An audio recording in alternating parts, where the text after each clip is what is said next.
Eu já aprendi aqui, sabe? Antes de pegar como alguns irmãos, né, falavam, né, na boca de ferro, temos que passar um álcoolzinho, né, irmãos?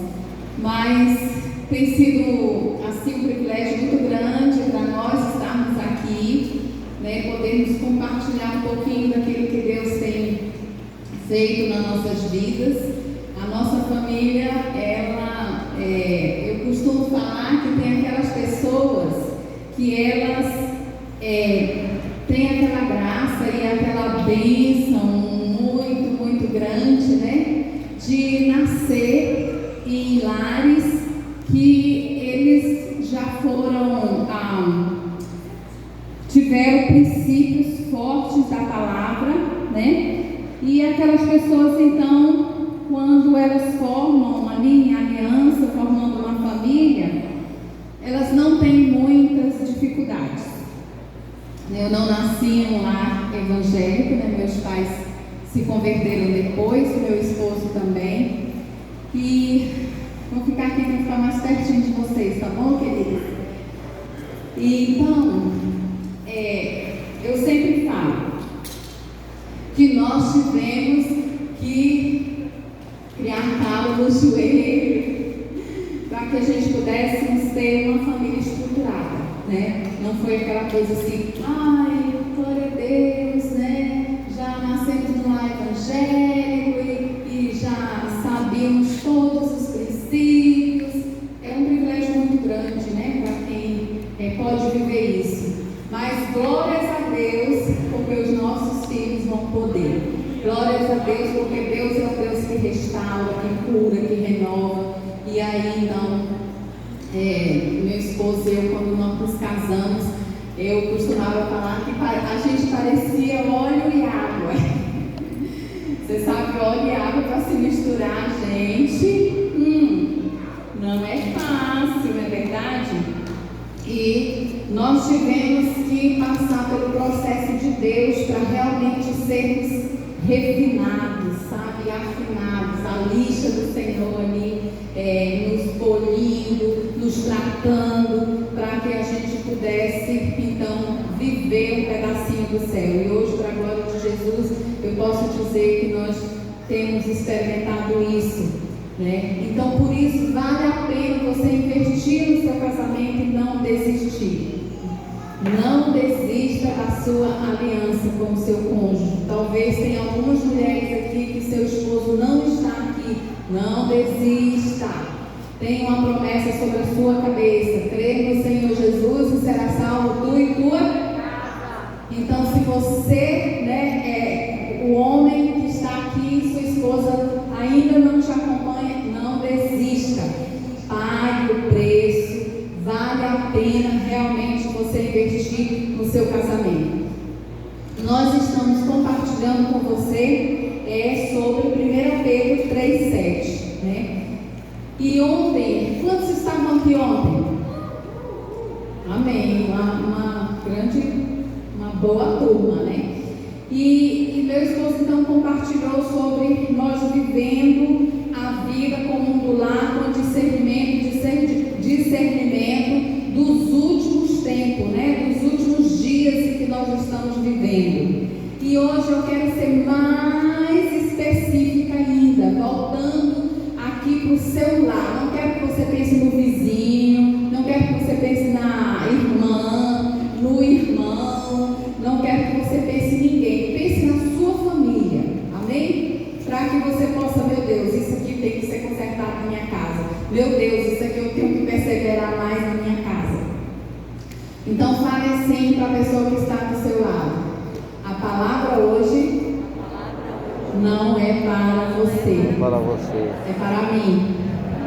A gente tem mania, né, de pensar quando o pastor, principalmente quando vem aquele lado do cajado de ai, essa palavra é para aquele irmão, para aquele irmão. Não, a palavra é para mim, é para você. Cada vez que uma pessoa que vai ministrar a palavra estuda a palavra, Deus está falando com ela também. Deus está refinando, Deus está fortalecendo, Deus está colocando pilares nos devidos lugares, né? Então, primeira coisa aqui, 1 Pedro, abra sua Bíblia. Quantos trouxe a Bíblia? Gente, vamos resgatar isso? Bora resgatar isso? Amém? Vamos andar com a nossa Bíblia? Vamos trazer a nossa Bíblia para a casa de Deus? Amém? E se você tem um celular, você pode abrir também. Em 1 Pedro 3,7 fala: maridos, vivei a vida comum do lar com discernimento. Então aqui tem algumas verdades que nós precisamos compreender. Quantos jovens nós temos aqui? Jovem, isso é para você. Você um dia vai ter sua própria família. E aí você precisa então ter isso impregnado dentro de você para que você possa colocar em prática. Então a primeira coisa aqui é que Deus está falando com quem? Com os maridos, né? Deus não está falando marido e esposa, pais, filhos. Ele está falando com o marido. Por quê? Porque na realidade o marido é o cabeça, né? O marido é o cabeça, é aquele que dá direção no lar, né? É aquele que conduz o lar. É assim que deve ser pela palavra do Senhor. Então Deus aqui está chamando a atenção dos maridos. Olha, maridos, vivam a vida comum do lar. O que é uma coisa comum? É algo que é habitual, né? Que tem que ser todos os dias, que é natural, que é normal. Só que o que acontece hoje em dia é que o que Deus chama de normal, as pessoas têm chamado de anormal. O que Deus chama de bem, o que acontece? O mundo está chamando de mal. Não, isso não existe. Estão arrancando, eu acho que muitos sabem aqui que tem até uma determinada Bíblia aí que eles estão arrancando trechos da Bíblia, né? Porque eu não concordo com isso. Tira daí, né? Então, por isso que às vezes existe muita confusão nas cabeças, na hora do marido, de conduzir a sua família, de conduzir a sua esposa. A coisa está meio alargada por causa disso, queridos, porque nós estamos vivendo os últimos dias e a coisa não está nada normal, né? Então, para nós vivermos a vida comum do lar, a vida normal, nós temos que nos voltar para a palavra. O que Deus fala sobre um lar normal? O que Deus fala? O que Deus fala que tem que acontecer no meu lar? Eu tenho que buscar aqui nesse livro, entende? Eu não tenho que buscar, que legal lá, o psicólogo, amém. Eu também gosto de recorrer à psicologia, estudar e tal, é muito legal. Mas eu preciso pegar os princípios da palavra de Deus. Então Deus aqui está chamando a atenção dos maridos, no estalo, né? Maridos, viva a vida comum do lar. Aí ele fala assim: olha, viva a vida comum, a vida que eu desenhei para a família, a vida que eu planejei para a família. E para nós sabermos qual é essa vida, temos que nos voltar para a palavra. Aí ele fala assim: com discernimento. Amém? Fale para a pessoa que está do seu lado. Discernimento. E discernimento significa o quê? Análise, compreensão, entendimento, né? Então, maridos, viver a vida comum do lar é o comum, é o que eu planejei, mas com discernimento. E nós estamos vivendo tempos agora que não são fáceis e temos que buscar esse entendimento, esse discernimento. E o marido ajudando ali a sua esposa, conduzindo, dando direção. Eu me lembro de algumas coisas que meu pai falava com minha mãe: olha lá essa filha aqui, sabe? Ele estava tendo discernimento daquela situação. Olha, conversa isso aqui assim com as meninas. Ele estava tendo discernimento, né? Se a roupa tivesse um pouquinho curta, olha, conversa com as meninas sobre isso. Meu pai estava naquele momento, mesmo não sendo um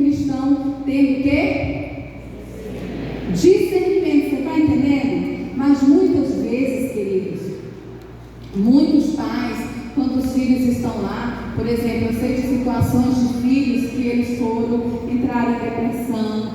Teve um, só estou lembrando aqui de 2 casos, que se suicidaram, mas os pais não tiveram discernimento nenhum da situação do filho, não tiveram discernimento de que o diabo entrou na família para bagunçar, não tiveram discernimento que estava ali tudo embaralhado, que não estava correto a forma como os pais estavam lidando com os filhos, né? Então nós temos que ter esse discernimento, nós como pais. E outra coisa também que no dicionário fala é sobre a capacidade de compreender situações e separar o certo do errado.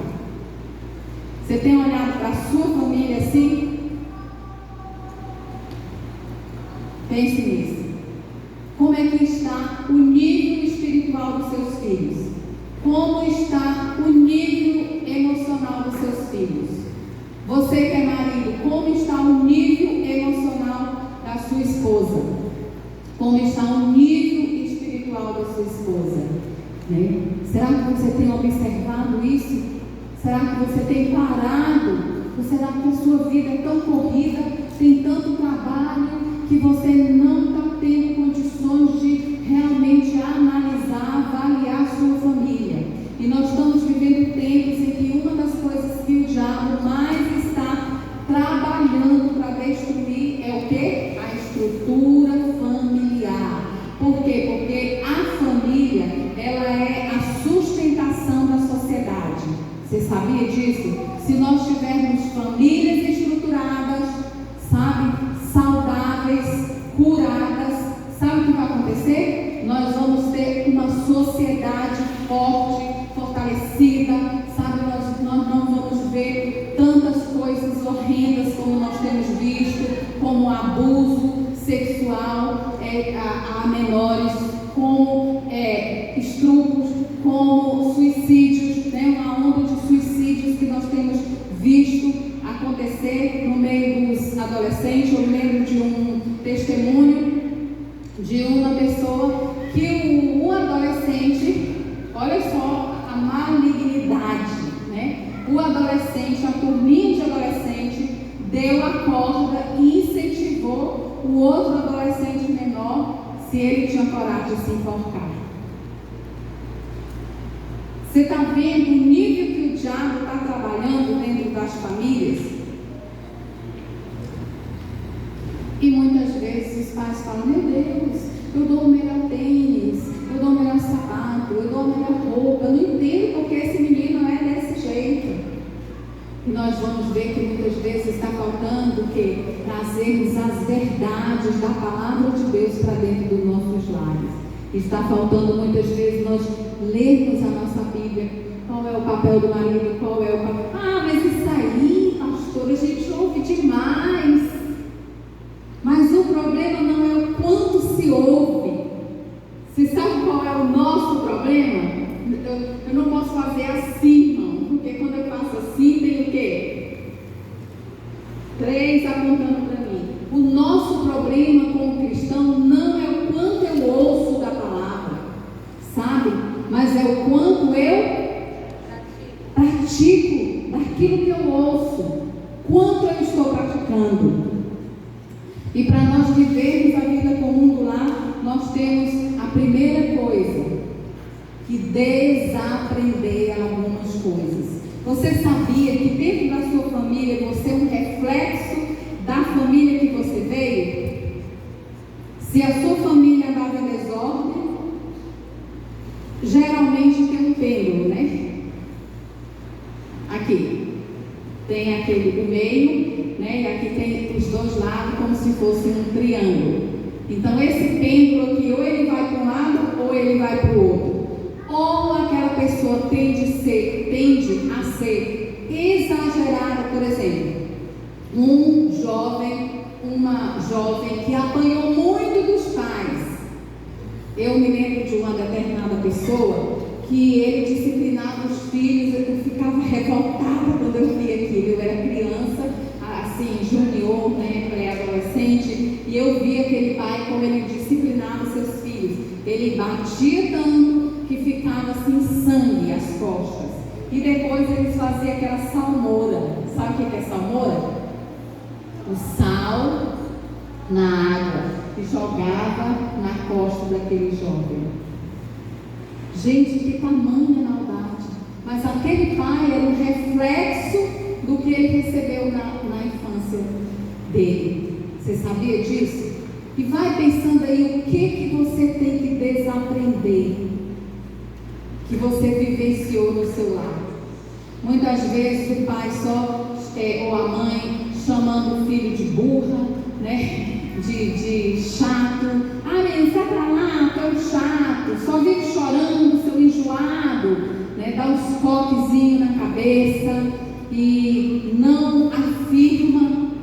Uma vez eu fui perguntar para uma jovem: quando você se olha no espelho, o que você vê? E a jovem disse: eu não sei. Falei: você não vê uma princesa? Não. O que você vê quando você se olha no espelho?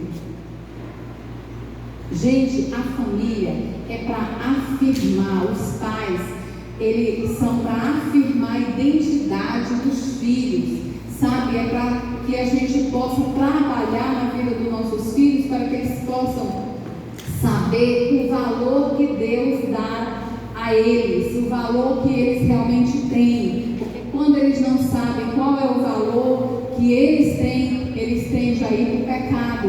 Por quê? Porque eles querem se sentir o quê? Valorizado.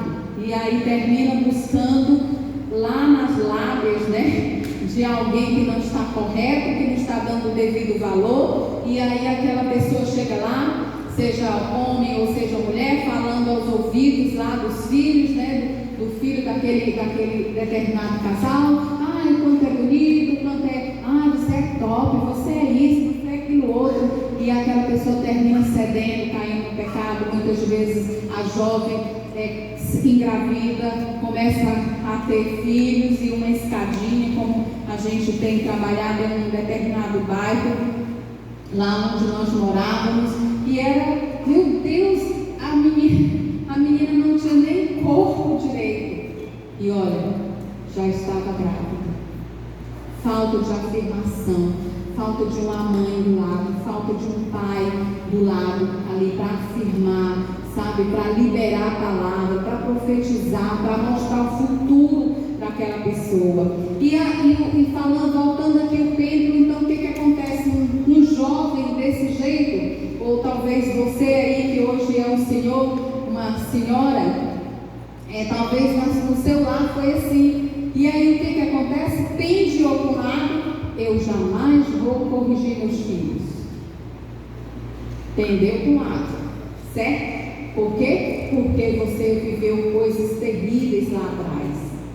Ou então a revolta se transforma, que você desconta toda aquela sua ira por ter sofrido todos aqueles abusos nos próprios filhos. Como eu tenho certeza que esse pai não viveu esse amor, essa afirmação do próprio pai dele, por isso que ele terminava espancando os seus filhos, né? Isso há muitos anos atrás. Então, mas o Pedro não pode dar para lá, né? Por exagero, nem de um lado e nem de outro. Ele precisa estar, o que? Aonde? Diga, na palavra. Na palavra. Na palavra de Deus. E para que esse Pedro esteja correto na palavra de Deus, nós temos que desaprender as coisas erradas que aprendemos, porque nossos pais também viviam o reflexo do que eles receberam. Eu me lembro que o meu pai, uma das coisas que meu pai falava muito é que muito cedo ele teve que trabalhar muito. E às vezes, talvez a linguagem de amor dele era essa, né? Tem que trabalhar muito. A maneira que talvez ele sentia-se valorizado era o que? Trabalhando muito mesmo. Entende? Então, o que acontece? E sabe o que ele falava pra gente? Ele trabalhou desde cedo, e muito mesmo, em trabalho bem pesado, né? Que eles vestiam com advogado, e ele falava: eu não quero que meus filhos trabalhem assim, quero que meus filhos estudem, quero que meus filhos sejam médicos. O pêndulo, você está vendo? Vai para um lado ou vai para o outro. E talvez aqui nessa noite tenha pessoas que precisam desaprender. O que você está trazendo para dentro do seu lar? Esse pêndulo aí está para onde? Qual exagero? Né? Aquela moça que ela foi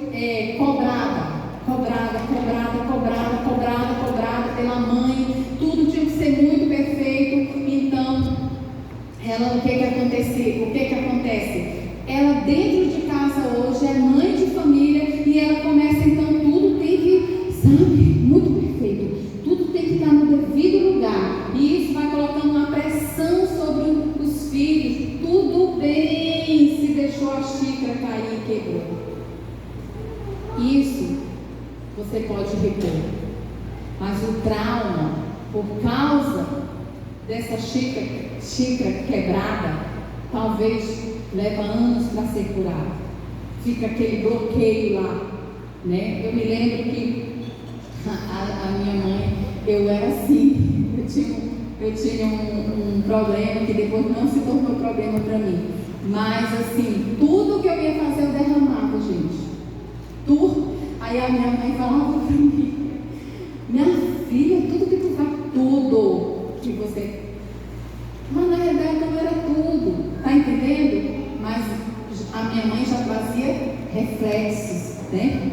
Então tudo o que eu fazia, tinha vezes que quando eu estava perto dela, eu tinha medo de fazer, porque eu falava: eu já vou derramar. E se eu derramar, aí vem outras mensagens subliminares, né, que o diabo joga na mente do adolescente, do jovem. Olha, se tu quebrou a xícara, tu não... a forma que você corrige não é tão especial assim, tá vendo? Como aquela xícara ali causou mais problema até, né, do que a pessoa se importar. Às vezes a criança corta o dedo, mas a mãe nem liga, nem vai fazer um curativo. E olha que a minha mãe é uma pessoa maravilhosa. Hoje ela já está com Jesus, ganhou muitas almas para Jesus. Hoje as pessoas, várias pessoas que ela ganhou para Jesus, eles são pastores. Mas nós nunca vamos ser perfeitos, não é verdade? Nunca vamos ser perfeitos. Por isso é que nós temos que desaprender. E uma das formas de desaprendermos essas coisas que nos machucaram, que trouxeram traumas, eu não sei, o Espírito Santo sabe, ele pode entrar no mais escondido da tua alma. Às vezes é uma comparação terrível, né? Que os pais fazem. Um filho tira nota maior sempre do que o outro, e o outro então começa: eu tenho que tirar uma nota boa, porque se eu não tirar uma nota boa, eu não vou ter o amor que eu tanto preciso. Então ali vai passando a mensagem de desvalor: eu não sou tão amado, eu não sou tão especial, eu não tenho esse valor que meu irmão tem. Então deixa o Espírito Santo ir entrando aí, sabe, e trazendo à tona e tirando essas coisas, sabe, que precisam ser curadas, que precisam ser tratadas, que precisa colocar esse pêndulo correto, aprumado com a palavra de Deus. Então lembre-se disso: para vivermos a vida comum do lar, diga: eu preciso desaprender. E aí o jovem que ainda não casou, desaprenda. Seus pais nunca vão ser perfeitos. Você tem que se dar o direito de errar, mesmo que talvez ali seu pai brigou, sua mãe da maneira certa, mas você já começa a desaprender. Como? Meu pai não é perfeito, minha mãe não é perfeita, então o que eu vou fazer? Eu vou perdoar ele. Esse aí é um problema que ele vai ter que aprender a crescer em Deus, né? Vou honrar, vou amar, mas eu vou perdoar, não vou trazer isso para dentro de mim e deixar o diabo desconstruir a minha identidade em Cristo. Amém? Então temos que desaprender coisas que foram impregnadas, e muitas vezes desde a gestação, quando a mulher fica grávida, você começa já a mandar mensagens, você sabia? De autoafirmação, né? Tem mães que falam, eu não queria esse filho, eu só queria se fosse homem, não, veio uma mulher, mulher, não quero mais, eu não queria, eu vou ter, mas foi fora de época, eu não tinha planejado esse filho, e você já vai ali desconstruindo algo tão lindo que Deus tem para aquela criança, e aí vai se tornando uma criança como? Nasce uma criança insegura, cheia de medos, e aí você às vezes pensa assim, não sei por que esse menino é assim, tão inseguro, eu sou um homem assim forte, sempre fui determinado, sempre sabia o que eu queria, mas é porque já veio de lá, né? Lá do passado, lá de quando foi gerado, lá da meninice, lá da adolescência, e nós temos que aprender, desaprender essas coisas, deixar lá no passado, pedir para o sangue de Jesus, Senhor, tira essa imagem que eu tenho de mim mesmo como uma pessoa fraca, como uma pessoa que não vai vencer, como uma pessoa que não dá conta, como uma pessoa que não tem valor, porque na realidade, queridos, a palavra de Deus ela é muito rica quando ela fala da nossa identidade em Cristo. Nós somos herdeiros, nós somos co-herdeiros, nós somos preciosos, nós somos tesouro particular. Aqui vocês têm uma mina, né? E toda vez que a gente vem, eu creio que Deus sabe que eu gosto de ver aquele trem, seja vazio ou cheio, mas eu gosto de ver, sabe? Eu fico tão assim, ai meu Deus, como o nosso país é tão rico. Agora já imaginou? Você é um tesouro que vale mais do que tudo isso. Essa mina, ele não para, não é verdade? Se parar uma hora, quantos bilhões vamos perder? Não para, né? Rodízio, entra um e sai outro e tudo, mas ele trabalhando para produzir, porque vale muito, é muito dinheiro. Você vale muito mais. Você é precioso, você é preciosa. Então tome posse dessas verdades sobre a sua vida e fale, Senhor, eu quero a minha identidade, eu quero tomar posse da minha identidade, daquilo que eu sou, daquilo que eu tenho em Jesus, de todas as riquezas, de toda a herança, amém? E queridos, a outra coisa também, depois que nós desaprendemos, depois que nós abrimos mãos dessas mágoas, desses ressentimentos, liberamos perdão, talvez pessoas aqui que foram abusadas, aliciadas quando pequenas, e você traz aquela mágoa, né, sobre você, traz aquela, sabe, talvez tenha pessoas aqui que são adotados, né, que são filhos do coração, você não consegue. Gente, deixa eu falar um segredo para você. Você sabia que todos nós somos adotados? Nós fomos adotados por Deus. Quando você aceitou Jesus, você então se tornou um filho de Deus, adotado, co-herdeiro com o primogênito, que é quem? Quem é o primogênito? Jesus. Amém? Então precisamos abrir mão, não se agarrar naqueles traumas assim, de forma que a gente não se liberte, deixar Deus entrar naqueles lugares lá que estamos presos, e deixar Deus vir trazer luz, né? E você orar, você abrir a sua boca e conversar com alguém de confiança, alguém que entende a palavra de Deus, né? Para que você possa receber cura. E aí ainda está doendo, volta de novo. Precisa 300 vezes, vai 300 vezes, até que você, agora eu estou totalmente liberto. O meu passado não vai mais me atrapalhar. Amém? Agora, uma vez que eu fiz isso, uma vez que eu estou abrindo mão das mágoas, sabe, das rejeições, das pisas, né? Das pisas que talvez você ganhou do seu pai de maneira que não deveria, das injustiças que às vezes você deve, no meio aí da sua caminhada, ter se sentido assim. de todas essas coisas que se tornaram traumas na sua vida. Olha, aqui no meu dedo, não dá para você ver que é muito pequenininho, mas eu me queimei, né? Fui fazer um bolo lá para minha irmã e pipocou tudo, pipocou aqui no meu olho, pipocou no meu braço. Eu orei. Isso aqui não é isso aqui, não, isso aqui eu já tenho muito tempo. Mas eu orei para não ficar marca, mas aqui ficou uma cicatriz.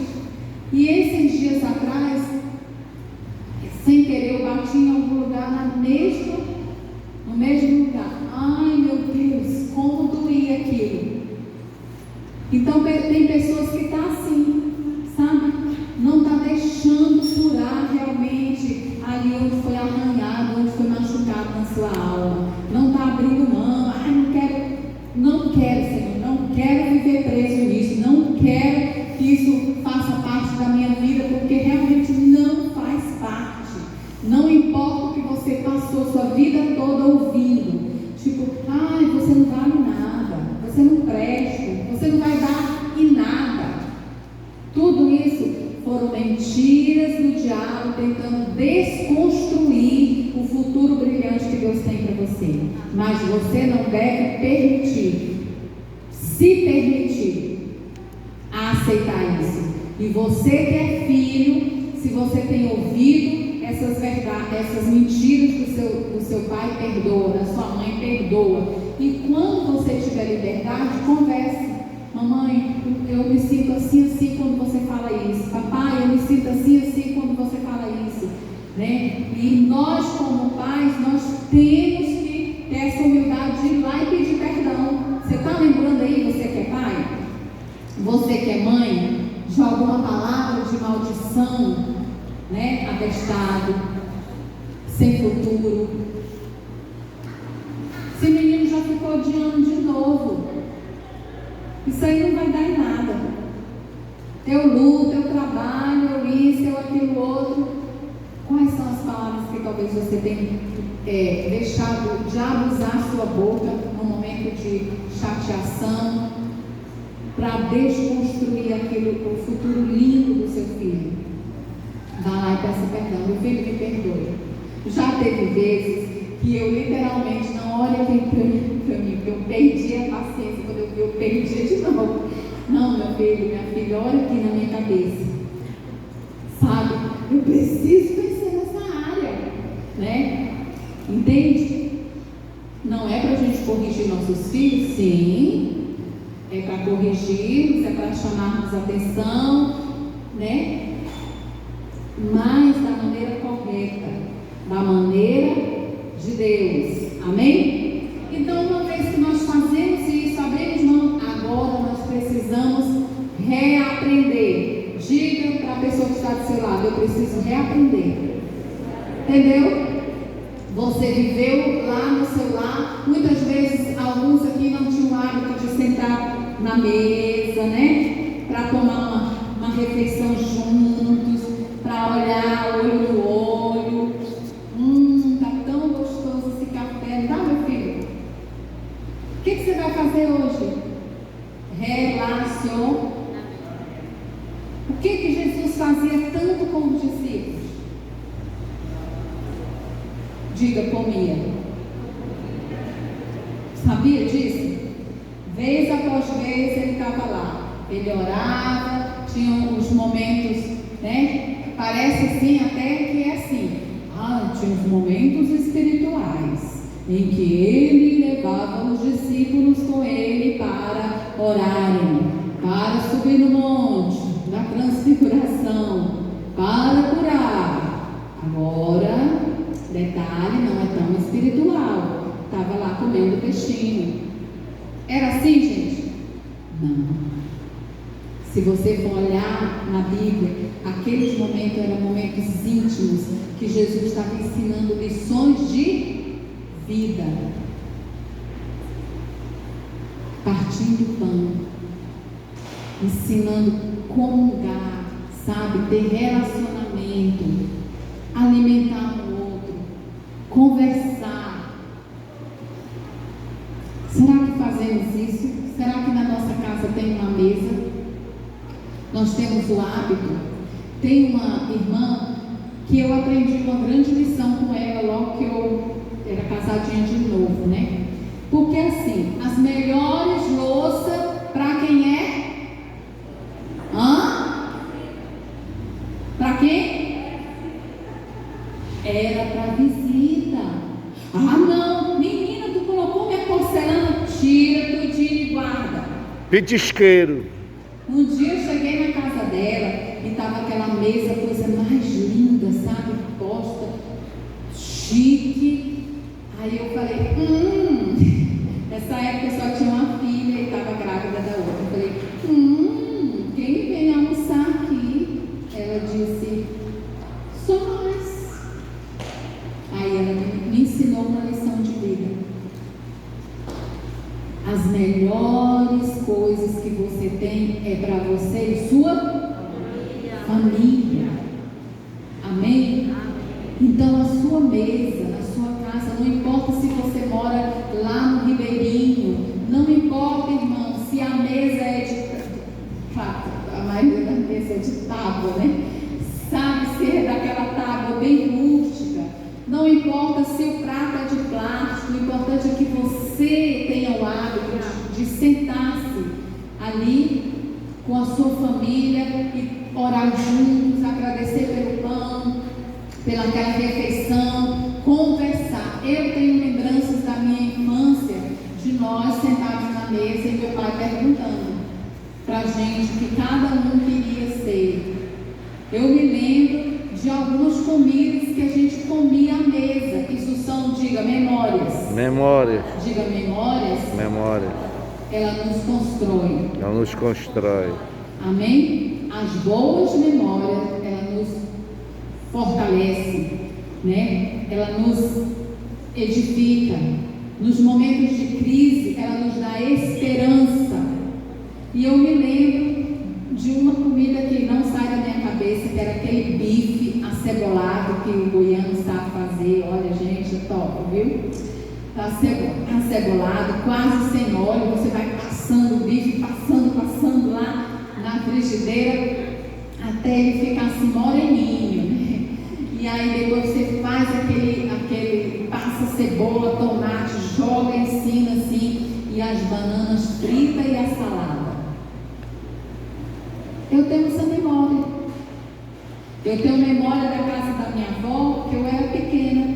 Era uma mesinha simples, modesta, e aí ela fazia aquele mingau de farinha láctea. Ai, como eu amava aquele mingau. Eu tinha minha vasilhinha de comer aquele mingau, sabe? E as minhas outras duas primas tinham suas vasilhinhas também de comer aquele mingau. São memórias, eu lembro disso assim, com alegria, aquilo me traz alegria. Quais são as memórias que você tem criado com a sua família? Você tem reaprendido, né? Primeiro, desaprender, deixar lá no passado, perdoar, se livrar daquele ressentimento e agora trazer coisas novas à luz da palavra de Deus, trazer os princípios da palavra de Deus. Aqui tem outra mesinha de jogos, né? Tem vários jogos que são educativos. Qual foi a última vez que você tirou tempo para papai, mamãe, para sentar no chão com seu filhinho, quando é desse tamanho, tem que sentar no chão e montar lá o carrinho e brincar lá com o carrinho, sabe, com aqueles de montar, e com o seu filho adolescente de jogar uma partida, de perder para o seu filho, de rirem juntos, de fazer um sim pipoca na sua casa, sem um terceiro. Temos que reaprender coisas novas, que nos edificam, que sabe, fortalece a família. Nós estamos agora em tempo de pandemia e, gente, nesses lockdowns que teve aí, várias famílias aconteceu o divórcio, se separaram. Mamãe, papai, quando foi que você foi para a cozinha com seus filhos fazer aquela comida? Lá em casa, a gente tem algumas comidas assim. Por exemplo, quando eu estava escalada de manhã, então a gente escolhia um filme à tarde para assistir. Era um tempo que eu tirava com minhas filhas, a gente fazia pipoca e sentávamos as 3 lá para comer e assistir aquele filme. Você faz isso com seus filhos? Quando a segunda-feira, a gente sempre fazia tudo para na segunda-feira estarmos livres. Então nós íamos para a cozinha e nós fazíamos panqueca. Elas amam panqueca. Aí eu fazia a panqueca, a outra fazia lá o picadinho, né? E a outra fazia o molho. Sabe, o José igual que comia. Tacos era outra coisa que de vez em quando a gente, sabe, ama fazer juntos e preparar aquela mesa. E não tinha ninguém de fora, só nós.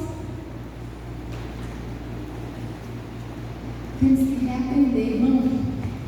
Lá no interior, olha, hoje, meu filho, é o seguinte, papai pegou um peixe, esse peixe é só para nós. Bora lá, sabe? Ensina ele a fazer um fogo, sabe?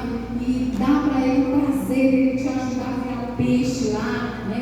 Talvez vai quebrar, não tem problema. Sentar junto para comer, para fazer coisas juntos. E na mata pegar... Piquear, né? Olha lá, meu filho, com o papai, pegar uns piquear para a gente cozinhar, né? o ixi. Às vezes a gente fala assim, mas não tem nada para fazer. Tem, irmãos, nós só temos que procurar, sabia disso? E aí, eu confesso para você que eu engordei uns quilinhos nesse lockdown. Porque a minha filha é mais velha, as duas trabalham, então assim, a gente tinha que planejar o tempo para estarmos juntos, né? Eles trabalham e a mais nova sai de manhã e só vem de noite para casa. Ela é gerente lá em Santarém de uma loja e dá suporte lá para chefe dela e para outras lojas. Aí ela então é bem ocupada, eu fazia tudo e às vezes ela falava, mãe, a senhora vai ter alguma coisa hoje? Quantas vezes eu desmarquei isso? Porque eu sabia que o coraçãozinho dela estava clamando o quê? Discernimento, clamando por tempo. Entendeu?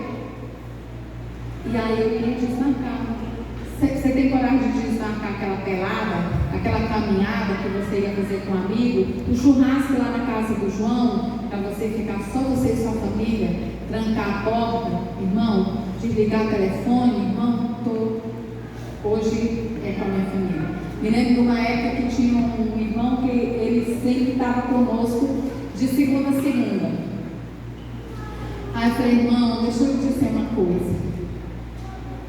Nós precisamos ter um dia para a nossa família e essa noite é a segunda. Aí tinha vezes que ele ligava e falava assim, ei, o que é que vocês estão fazendo? Vamos com a família. Pois é, né? Bem que eu ia passar aí, vocês estão com a família, né? Aí a gente falava, pois é, deixa para amanhã, tá? Qual é o seu bem maior? É a sua família. Então desaprenda o que você aprendeu errado. A falta de tempo, a falta de comunhão, a falta de sentar junto, de fazer uma comida junto, a falta de olhar olho no olho. Qual foi a última vez que você olhou no olho do seu filho, da sua filha? Que você falou que você ama? Não, mas ela sabe. Ele sabe.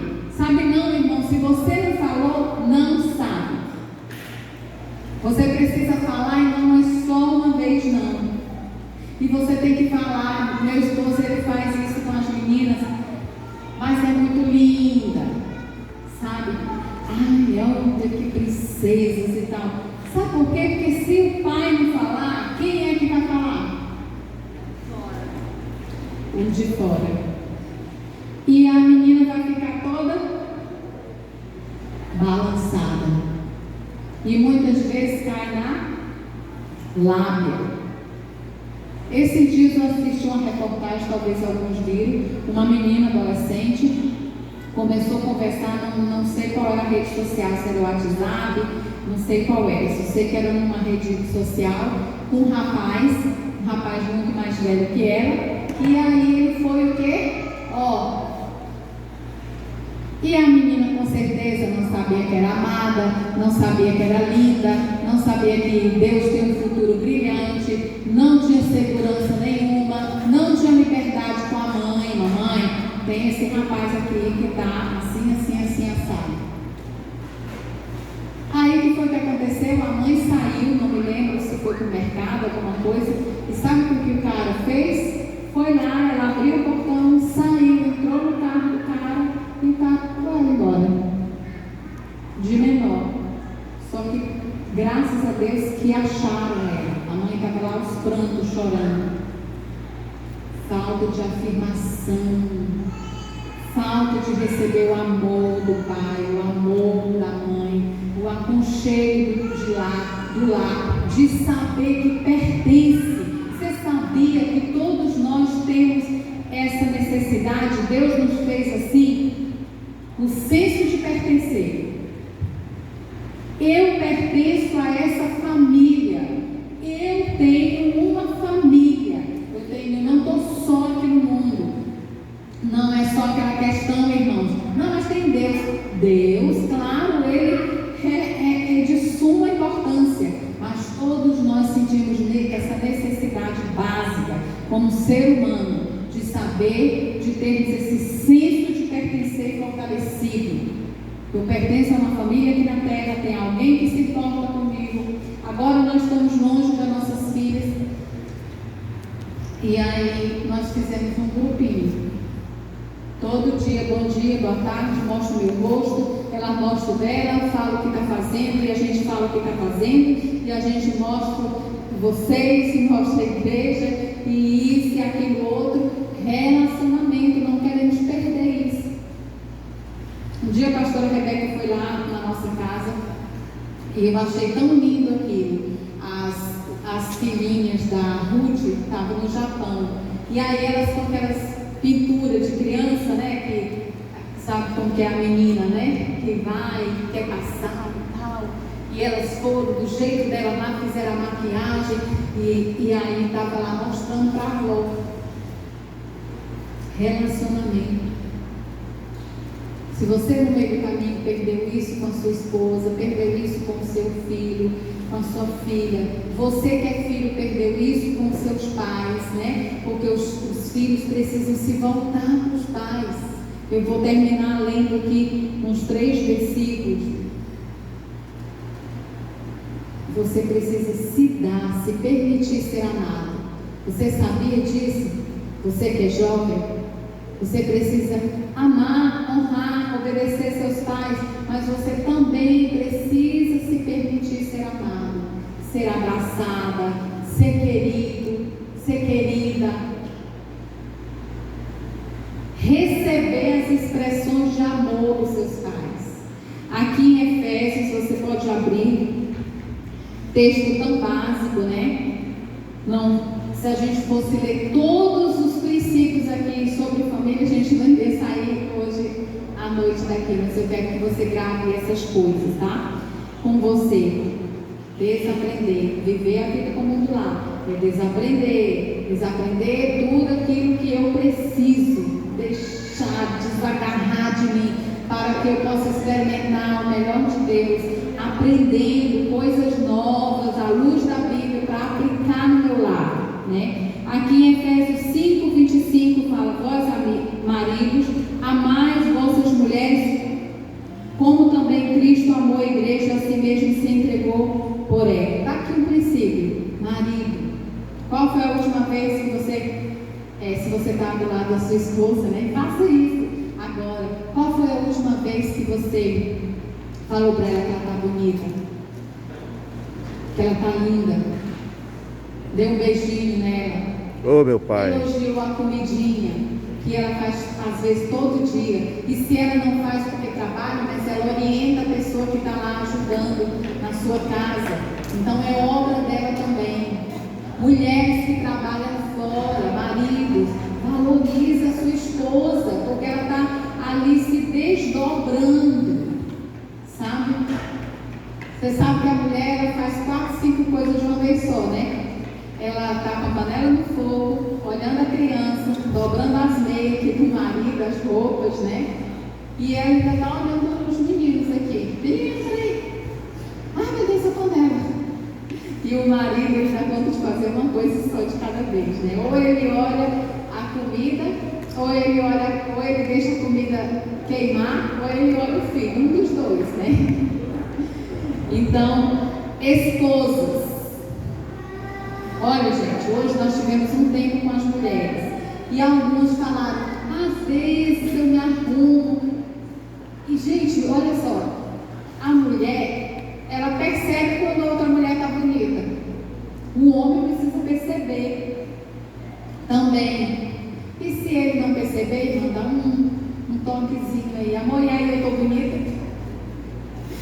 E não é possível que ele vai falar que está, né?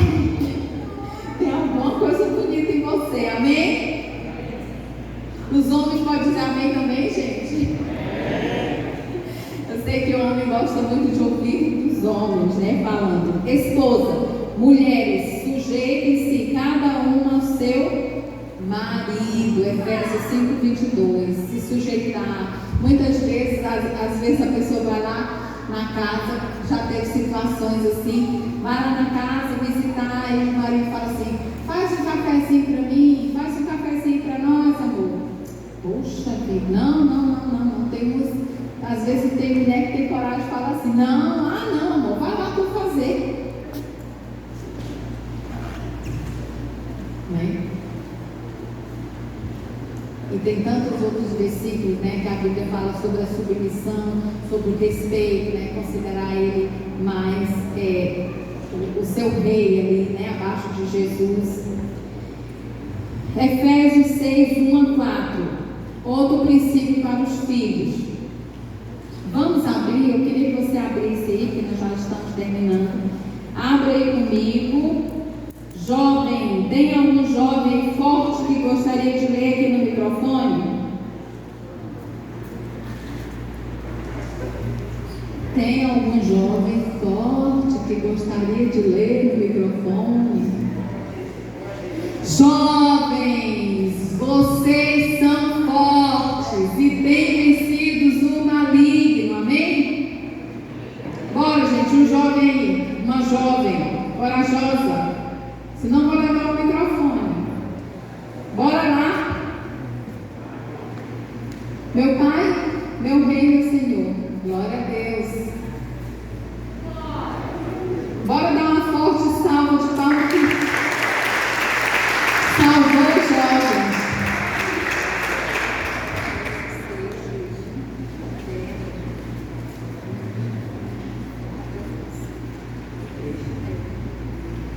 Filhos, obedeçam a seus pais no Senhor, pois isto é justo. Honre seu pai e sua mãe, que é o primeiro mandamento com promessa, para que tudo ocorra bem com você e você tenha uma longa vida sobre a terra. Obrigada. Gente, obedecer. A obediência ela deve ser alegre, imediata, né? E completa. Se o seu pai, sua mãe pedir uma coisa para você, você tem que ir quando? Quando você quer? Na hora, sabe? E tem que levantar assim, poxa vida, só manda eu. É assim? Hã? Meu Deus, só tem eu nessa casa. Falei com alguém? Tem uns aí que estão rindo. Sabe o que você tem que falar? Mesmo que a carne está remoendo lá dentro, você tem que falar, sim, mamãe. Sim, papai. Sabe, subjugar a carne, né? E ir com alegria, porque você vai receber recompensa. O obediente, ele é abençoado pelo Senhor. E nós que somos pais, nós temos que ensinar nossos filhos a obedecer. Quantos podem dizer amém? Agora, honrar. Você sabe que o filho que honra, a